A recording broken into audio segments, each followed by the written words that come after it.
Vamos colocar aqui na tela, então, a Gorete Santos, porque a gente vai falar de incêndio, de fogo, em um local que já foi mais alvo desses incêndios, desses focos, mais de uma vez. A gente sempre mostra o Parque Nacional, né, da Serra das Confusões. E vídeos estão chamando bastante atenção, mostrando a realidade de brigadistas ao lidar com as chamas que atingem áreas dentro do Parque Nacional da Serra das Confusões. Diga-se de passagem, é um dos maiores de preservação ambiental do país. Gorete Santos, que não é um trabalho simples, muito pelo contrário, além da extensão do parque, são chamas que se apagam e se acendem novamente, né? É um trabalho complexo.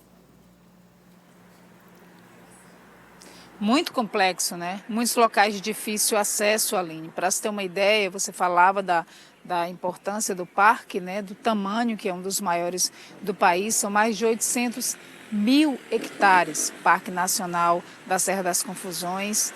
É um parque que contempla 12 municípios aqui no estado do Piauí. E desta vez, esse fogo ele começou nos municípios de Eliseu Martins, Canto do Buriti também, são municípios, na verdade, onde estão ali parte da área do parque, há mais de uma semana e acabaram atingindo parte do Parque Nacional da Serra das Confusões.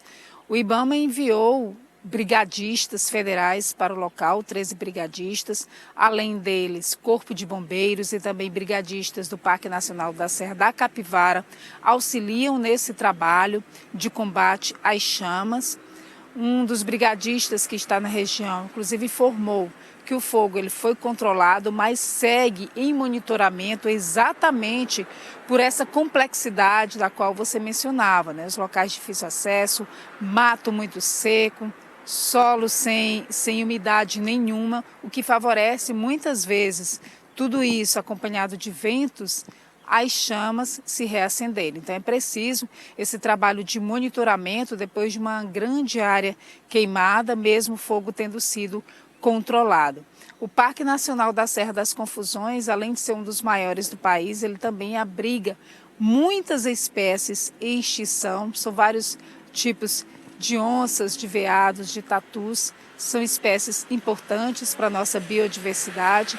Muitas vezes esses animais acabam mortos também pelo fogo. A gente observa essas imagens desse fogo lá no Parque Nacional da Serra das Confusões. A gente espera que, de fato, essas chamas não retornem a partir desse controle que vem sendo feito pelos brigadistas e também pelo Corpo de Bombeiros. E aí, Aline, a gente traz um panorama, para se ter uma ideia, já foram registrados mais de 1.800 focos de incêndio aqui no estado do Piauí. Só ontem, dia 16 de setembro, foram 232 focos, né, de calor, 310 focos de incêndio, né? Na verdade, são números diferentes, são mais focos de calor e focos de incêndio. Os focos de calor, qualquer chama que se coloque no fogo, isso é registrado pelo satélite. Os focos de incêndio não, são realmente queimadas maiores que são registradas. Isso tudo só no dia de ontem. Esses dados eles vão sendo computados dia a dia. Só agora no mês de setembro, nos 15 primeiros dias do mês de setembro, foram registrados mais de 400 focos de incêndio, além do mesmo período, ou seja, das 2 primeiras semanas do mês de agosto. A gente vai ter agora uma entrevista, vamos colocar uma entrevista do climatologista Werton Costa, e ele que é também diretor de prevenção e mitigação da Defesa Civil, fazendo uma avaliação dessa situação aqui no estado do Piauí, também no Brasil. Nós temos ainda uma cultura muito arraigada na nossa sociedade em relação ao uso do fogo para a limpeza de terrenos, mas o cenário nesse momento, e é um cenário nacional, é de grande vulnerabilidade, de grande risco para o meio ambiente, principalmente para o patrimônio, para as propriedades das pessoas.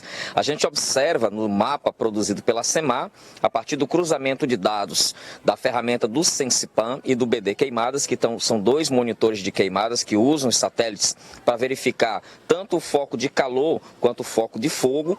E esses cruzamentos apontam uma área reiteradamente que queima, historicamente, que é a faixa do sudoeste piauiense, a faixa do Cerrado, na sua transição para o semiárido. Essa é uma área que tem bastante biomassa, que tem uma base agropastoril e que todos os anos, reiteradamente, apresenta esses indicativos. A partir da determinação do governador Rafael Fonteles, foi estabelecida uma sala de crise que congrega os 3 órgãos que fazem monitoramento e resposta, que é o Corpo de Bombeiros, a SEMAI e a SEDEC. A gente vem compartilhando informação, a gente vem fortalecendo o trabalho das SEMAS, que são Secretarias de Meio Ambiente, das Defesas Civis no interior e principalmente das brigadas, que é a mais eficiente política pública hoje em execução de combate a queimadas. Bom, nós vemos, portanto, aí a entrevista do diretor de Prevenção e Mitigação da Defesa Civil, também climatologista, o Ayrton Costa.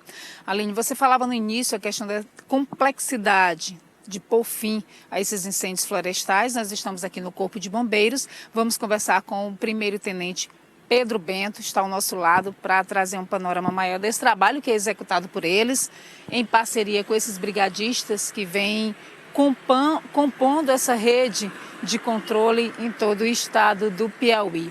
Aline falava da complexidade, principalmente em parques de conservação, né, como o Parque Nacional Serra das Confusões. Como que tem sido feito esse trabalho de vocês? Porque, na verdade, para controlar incêndios em áreas muito extensas, com dificuldade de acesso, tudo isso favorece as chamas prolongadas e muitas vezes incêndios por um período muito maior, né? Bom dia. Bom dia. Sim, os desdobramentos dos incêndios florestais, eles são muito complicados. Por quê? Porque a gente vai ter um comburente, que no caso o oxigênio ilimitado, porque o incêndio acontece na atmosfera, e nós vamos ter um combustível também quase ilimitado, que no caso vão ser as vegetações secas e a baixa umidade. Então, com esses 2 fatores, a gente tendo uma fonte de calor inicial e os ventos fortes, tem uma propagação e o início de incêndio muito rápido, o que dificulta muito o nosso trabalho, tendo apenas como limitador do incêndio ou alguma barreira física, como o caso de aceiros, que são feitos muitas vezes com tratores, com capina, ou mesmo as condições ambientais e climáticas. Pode ter uma chuva, pode ter uma queda de temperatura, e é onde vai amenizar o incêndio, né? Existem algumas técnicas também do incêndio florestal, que é a questão do fogo contra fogo e outros tipos, mas na maioria das vezes vai ser isso, vão ser as condições climáticas e os aceiros que vão pôr fim aos incêndios florestais. E como você falou, uma área de um parque ambiental desse, que é mais de 700 mil quilômetros, né, 800 mil quilômetros quadrados, é uma área muito extensa. Se você for analisar 1 hectare, já é uma área muito grande para 10 pessoas, por exemplo, fazerem um combate. Então imagine um tamanho desse, né, de 800 mil hectares. Né? Então essa é a dificuldade do incêndio florestal. O que tem sido feito justamente para tentar driblar essas dificuldades todas? A gente observa, por exemplo, a integração, né? São brigadistas que vêm muitas vezes de outros estados, aqui do Piauí também são levados. Essa é uma das medidas. Que outras ações vocês têm lançado mão para tentar fazer isso de uma forma mais eficiente? Bom, a primeira forma que a gente faz para diminuir os incêndios florestais é a conscientização. Porque mais de 99% dos inícios de incêndios florestais são de causa humana. Pouquíssimas são de causa natural. Causa natural é só quando tem raio, né? Algum raio, um relâmpago no meio do mato e isso toca fogo. Então, assim, 99% é homem, é ação do homem. E a gente pode ver, inclusive, no panorama, no painel do fogo, que as áreas que têm a maior incidência de incêndios florestais são as áreas que têm a ação humana. Então, assim, qual as atitudes que a gente toma? A instituição: conscientização em redes sociais, mídias sociais, para evitar incêndios, evitar queimadas, sempre com a supervisão do órgão ambiental. Nós fazemos muitas palestras de conscientização, nós formamos muitas brigadas de incêndio, muitos brigadistas na cidade do interior para dar um combate mais rápido, e nós fazemos o combate direto, né, quando a gente é acionado. Só que, como você falou, muitas vezes são locais longe, 100, 200 quilômetros, então daqui que a gente chegue tem que ter uma primeira resposta e mesmo assim ainda demora, né?